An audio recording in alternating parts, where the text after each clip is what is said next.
Whoa, wait, for Kenobi? I checked my phone and, oh my god. Oh, it's happening. Okay, I'm like, oh my god. The fight is done. Oh my god. I'm so excited. We lost. The fuck? Oh my god. It's Luke! Stay hidden. What? What? Oh, they knew exactly what they were doing to hype me up. Who is that? Whose ship is that? To hunting Jedi. Oh my god, that's the Inquisitorius Temple. Was that the Grand fucking Inquisitor? Jedi cannot help what they are. Their compassion Dude, leaves a trail. I'm floored already. Jedi code is like an itch. It's like a movie. It looks so good. Cannot help it. Where is Oh my god, it's the Grand Inquisitor. I hate the casting, but he looks fine. Oh my god, it's that guy too. What, the eighth brother? I don't know. She looks cool. Oh my god, I'm gonna watch this 3 times, 4 times, just like right after this. Hope survives. Oh my god. He looks so good. Please show me more. Oh no, I want to see Vader. Show me Vader. Show me Vader. No. May 25th, dude, it's so soon. Oh my god.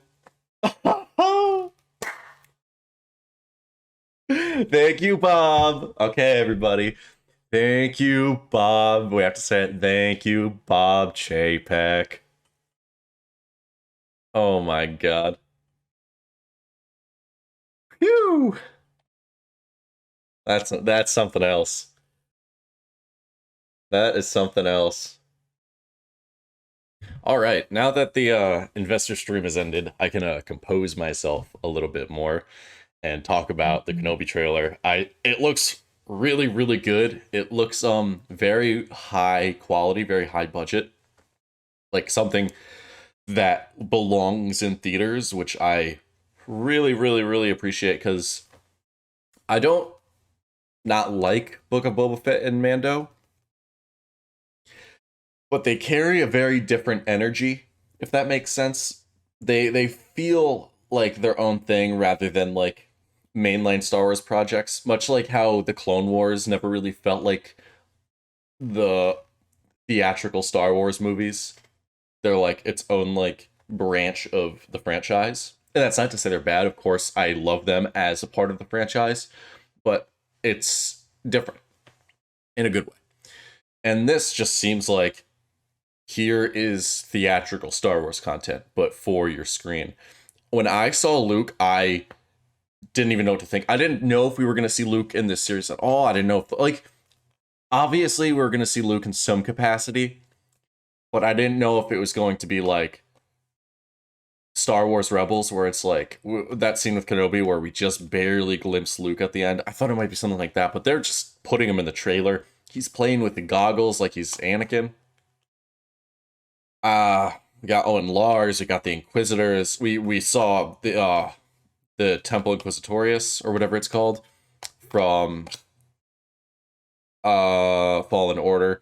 That looks really cool. I love that. Not only, like, obviously this is something that's been talked about to death, but I love how we're just getting content from all aspects of the Star Wars universe.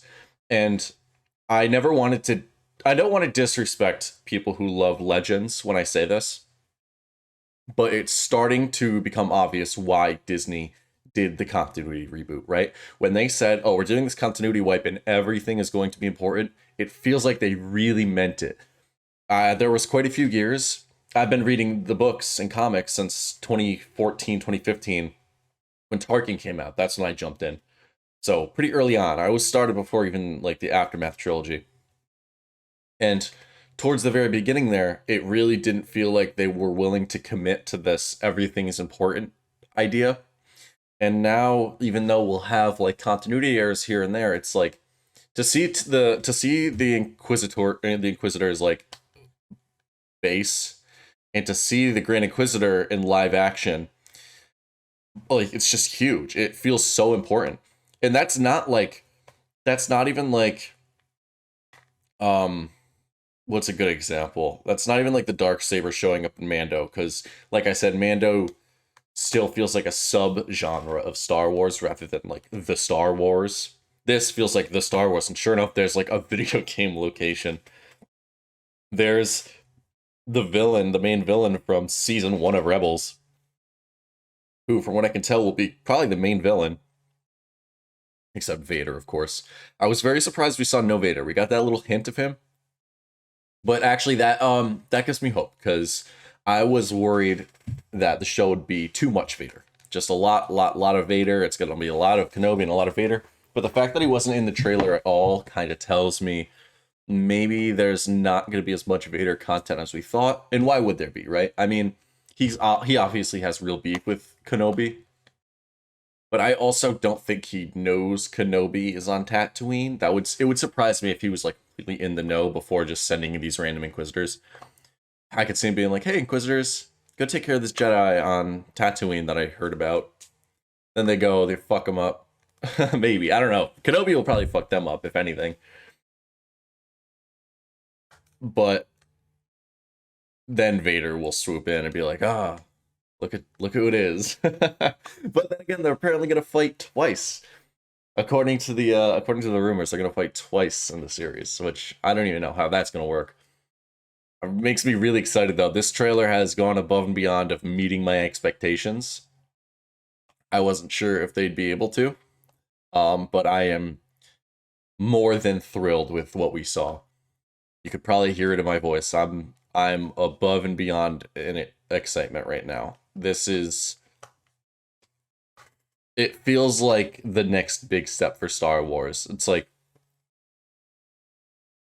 telling grand stories about major characters again.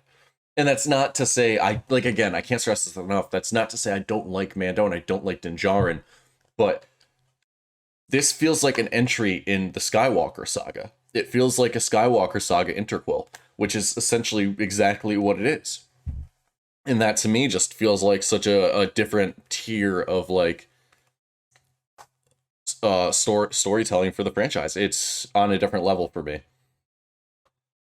It really makes me excited for the future of the franchise too, because apparently Andor is going to be very similar to this. They said in that sizzle reel forever ago, they were like, yeah, the Andor series is being produced like a movie, which is awesome. If it's anything like this, I'm sold. I'm completely on board, dude.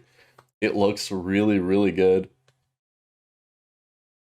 I don't really know what else to say. I mean, I'm gonna be honest, I don't love the casting of the Grand Inquisitor. I think a lot of people aren't gonna like the casting. I haven't really checked Twitter yet. I browsed it a little quickly. Just to see what was going on, see what people were saying, but I don't love the Grand Inquisitor's casting. I don't think he looks enough like the Grand Inquisitor at all. I defended Cad Bane tooth and nail. I really defended Cad Bane. I was like, he doesn't look exactly like the cartoon, but he doesn't need to because the cartoon was heavily stylized and he's a lot older. And the same defenses can be used for the Grand Inquisitor, but it really doesn't look like the same person at all, which makes me I could accept it, right? Because it was just the villain of season 1 of Rebels, so it's like whatever. But I hope this isn't an ongoing trend that we're about to start seeing with other recasts, because I know Ezra and Sabine are supposed to be in Ahsoka, and what does that mean for them? I liked the leaked casting we got for Ezra, but that's neither here nor there. I trust the process. I trust what they're doing. I think they probably cast him for a reason. I trust he's going to do a good job. And that's, who's to say he's even a big deal in this show, right? I could actually see that new Inquisitor being the really big deal, and him just kind of being like there for the obligatory, like, why wouldn't they send the Grand Inquisitor after this? Does that make sense? I'm happy that the Inquisitors in general are such a big force here. Like they're really like the driving antagonistic force. I always envisioned the series to be more about the shady underbelly of Tatooine. That's really more what Boba Fett was. But I thought like maybe the main villain was gonna be like Jabba the Hutt or something, who like is like threatening to pawn off information about Luke, and like Kenobi's got to like stop the cartel or something from like kidnapping him. But no, they're going full stop. Like the Inquisitors know about Obi-Wan, they know about Luke. I assume. I mean, if the Inquisitors don't find out about Luke by the end of this, I'm gonna be surprised. But at the same time, how could they? Because Vader's sitting pleased as punch by the time episode 4 starts. He's got no fucking idea, right? Well, as long as he doesn't know it's his son, then what difference does it make, right? What does he really care that much about this force-sensitive child on Tatooine? Maybe he does find out about Luke and he's like, I don't fucking care.